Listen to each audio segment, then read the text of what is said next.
सात संगत जी प्यार से कहना धन निरंकार जी। सात संगत जी, अगर आप मेरे चैनल पे नए हैं तो चैनल को सब्सक्राइब करना ना भूलें। सात संगत जी प्यार से कहना जी धन निरंकार जी। सात संगत जी, आज हम पद क्रमांक नंबर 30 को विस्तार पूर्वक गहराई से और अच्छे से समझेंगे सात संगत। और मैं पूरी कोशिश करूँगी कि इसे इस प्रकार आपके समक्ष रख पाऊँ सात संगत कि ये शब्द मात्र ना लगे, बल्कि आपकी अंतरात्मा को झकझोर कर रख दे सात संगत। और ध्यान रखिए सात संगत, अंत की 2 पंक्तियाँ बहुत ज़्यादा महत्वपूर्ण होगी, उन्हें हृदय से सुनिएगा। अब शुरुआत करते हैं सात संगत। पद क्रमांक नंबर 30 सात संगत। पहले लाइन में लिखते हैं सात संगत जी, आत्म पंथ अति दूर है, देह बसे 2 4, चोला छोड़े चल पड़े न जाने की धार। सात संगत जी, समुद्र किनारे बैठकर लहरों को देखो। हर लहर आती है, कुछ देर ठहरती है, फिर विलीन हो जाती है सात संगत, लेकिन समुद्र वो तो वहीं रहता है सात संगत। अनंत, अंचल, असीम शरीर वो लहर है सात संगत, जो कुछ समय के लिए उठती है और फिर मिट जाती है सात संगत। आत्मा वो समुद्र है जो सदा रहता है सात संगत, पर मूर्ख मनुष्य लहर को ही सब कुछ मान बैठता है, समुद्र को तो भूल ही जाता है सात संगत। वो शरीर को सजाता है, उसकी चिंता करता है, वो उस शरीर में उलझन कर रहा होता है सात संगत, और भूल जाता है कि मेरा स्वरूप शरीर नहीं सात संगत, परमात्मा है। तो अब क्या करना चाहिए सात संगत? अब से अपना ध्यान शरीर की इच्छाओं पर कम लगाओ, आत्मा की शांति पर अधिक लगाओ सात संगत। अगर शरीर के लिए रोज़ भोजन चाहिए तो आत्मा के लिए रोज़ सत्संग, सेवा और सिमरन चाहिए सात संगत। लहरों में मत उलझो, अपने परमात्मा स्वरूप में लौट आओ। फिर दूसरी लाइन में लिखते हैं सात संगत, तन मन की रस्सी में बंधा फिरे अनजान, फिर भीतर दीप न देखता ढूंढे बाहर ज्ञान। सात संगत जी, अगर एक पंछी पिंजरे में जन्मे और वहीं बड़ा हो जाए तो वो खुले आकाश की कल्पना भी नहीं कर सकता। इंसान भी ऐसे ही अपने शरीर और मन के पिंजरे में बंद है सात संगत। वो खुद को बस अपनी इच्छा, सीमाओं, रिश्ते और पहचान तक सीमित मान बैठा है। उसे यह पता ही नहीं कि वो इन सब से परे भी कुछ है सात संगत। वो असीम है, मुक्त है, पर वो कभी इन सीमाओं से बाहर झांकने की कोशिश भी नहीं करता सात संगत, इसीलिए वो अनजान है। तो अब क्या करना है सात संगत? अब इस शरीर और मन के परे झांकने की कोशिश करो और पहचानो कि तुम इससे परे भी कुछ हो सात संगत। जितनी बार कोई भाव, कोई डर, कोई लालच तुम्हें जकड़े, खुद से पूछो, क्या यह मैं हूँ? यह सिर्फ मेरा एक अनुभव है, और जो अनुभव है सात संगत वो अस्थाई नहीं सात संगत। जो अस्थाई है वो आत्मा है सात संगत, और वही तुम हो। तीसरी लाइन में सात संगत लिखा है, हेरा भीतर राखिया कांच सवारे रोज, मूल गवाए मोह में समझ न पाए खोज। सात संगत जी, सोचो, अगर किसी के हाथ में एक कांच का टुकड़ा हो और एक असली हीरा, पर वो हीरे की कीमत को ना समझे तो वो क्या करेगा? वो कांच को ही संभालेगा, उसकी चमक पर खुश होगा और हीरे को अनदेखा करेगा सात संगत। इंसान भी यही कर रहा है। शरीर को कांच की तरह स्थायी है, जिसे एक दिन टूट जाना है। इसे वो अनजाने में सबसे कीमती मानकर इसकी सजावट और सुख सुविधा में डूबा रहता है।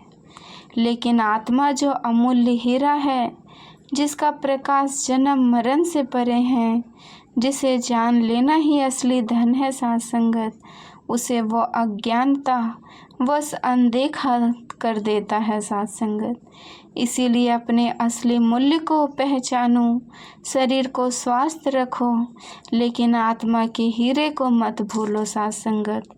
फिर चौथे लाइन में लिखा है साथ संगत, मिथ्या माया मोह की पग पग, पर है चाल साचा छोड़े, झूठ पकड़े जीव रहा, बेहाल एक सपना देखो।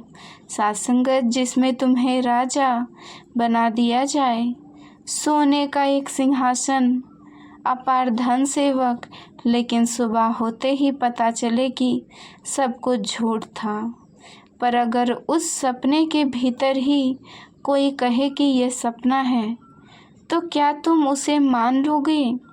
इंसान भी एक सपने में जी रहा है, ये मानकर कि वह कुछ उसके पास है, वो अस्थाई है, धन संबंध, यह सब मृग मरीचिका है साथ संगत। लेकिन जब अंतिम समय आता है, तब सब कुछ एक झूठ की तरह विलीन हो जाता है। तो साथ संगत जी, अब क्या करना चाहिए? हर एक चीज़ को उसकी असली जगह तो अस्थाई है, उसे पकड़ो मत जो अस्थाई है, उसे पहचानो, सच्चाई को देखने की हिम्मत रखो, ताकि तुम जीवन के इस सपने में जाग सको। तभी तुम इस जीवन को आनंद से जी पाओगे साथ संगत। और 5वें लाइन में लिखते हैं, साँच ठुकराए जीवन रे, झूठ को गले लगाए, चमक धमक में भूल गया, सत्य कहाँ छिपाए साथ संगत। एक बच्चा समुद्र के किनारे बैठकर रेत का घर बना रहा था। बहुत मेहनत से, बहुत लगन से, हर लहर उसे तोड़ देती साथ संगत। वो फिर से बनाने लगता, सूरज डूबने लगता। माँ ने आवाज़ दी, चलो घर लौटना है। बच्चा रोने लगा और कहने लगा, नहीं, मेरा घर अधूरा है, मुझे इसे पूरा करना है माँ। माँ ने कहा, ये घर कभी पूरा नहीं होगा साथ संगत जी, ये रेत का घर है, लहरें इसे बार बार तोड़ेगी, लेकिन तुम समझ नहीं रहे, इसीलिए रो रहे हो।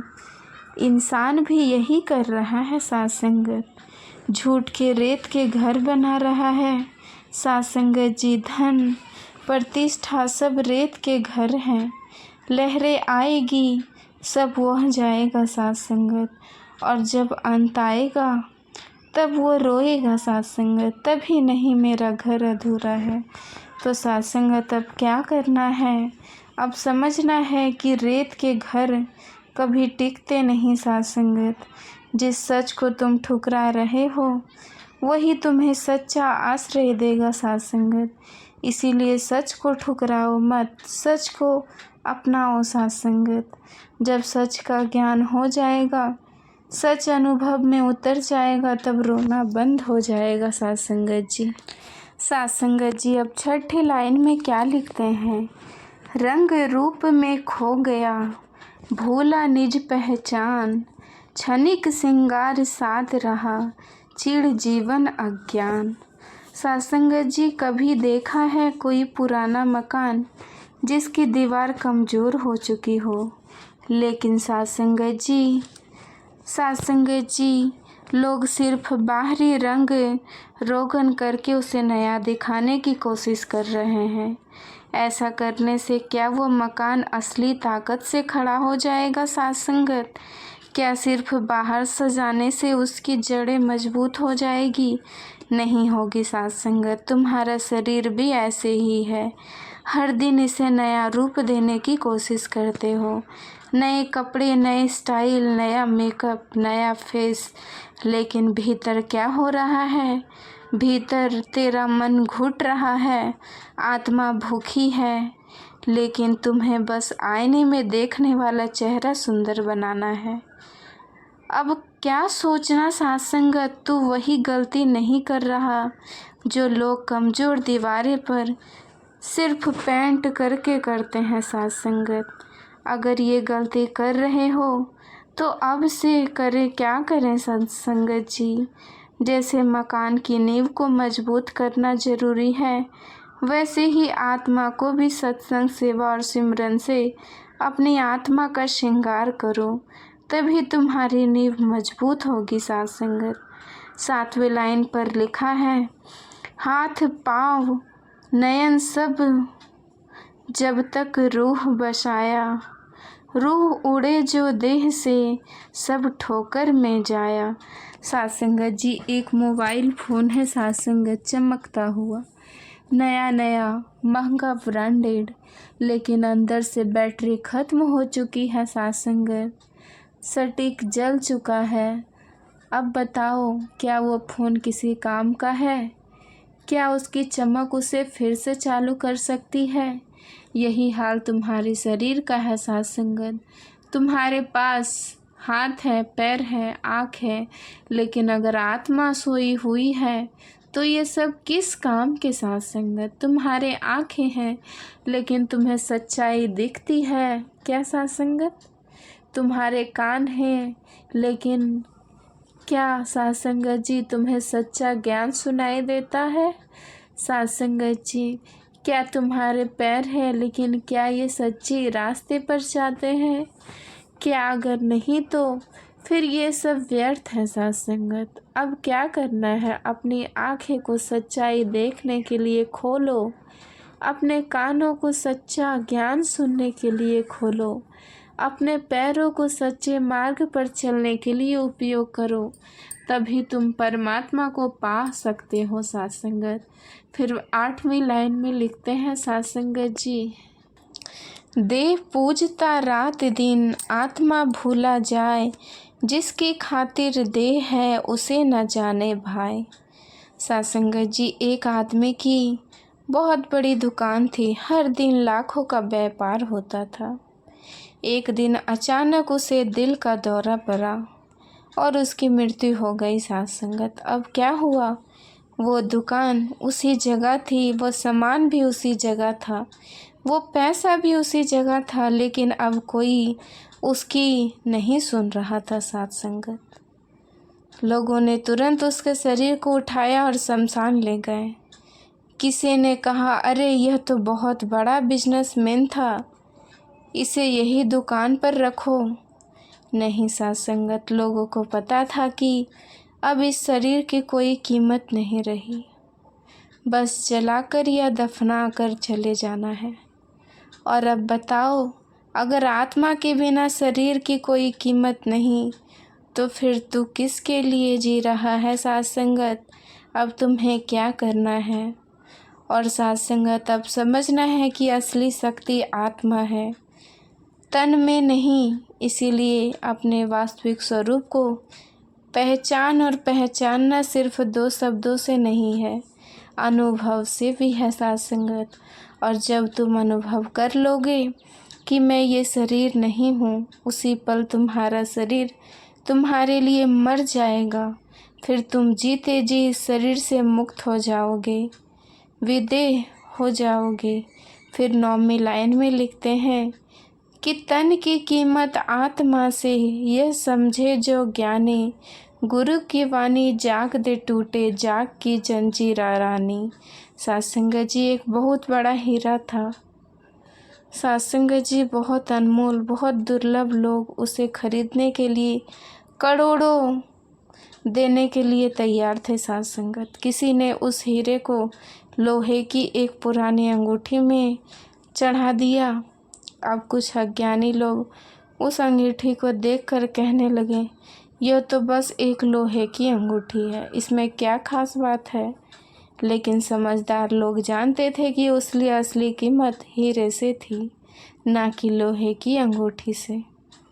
तुम्हारा तन वही लोहे की अंगूठी है। साथ संगत, अगर आत्मा वो अनमोल हीरा, अगर आत्मा ना हो तो ये शरीर किसी काम का नहीं रह जाता। साथ संगत जी, इसीलिए साध संगत जी अगर इसे गुरु ज्ञान से नहीं चमकाया तो यह मूल्यहीन रह जाएगी।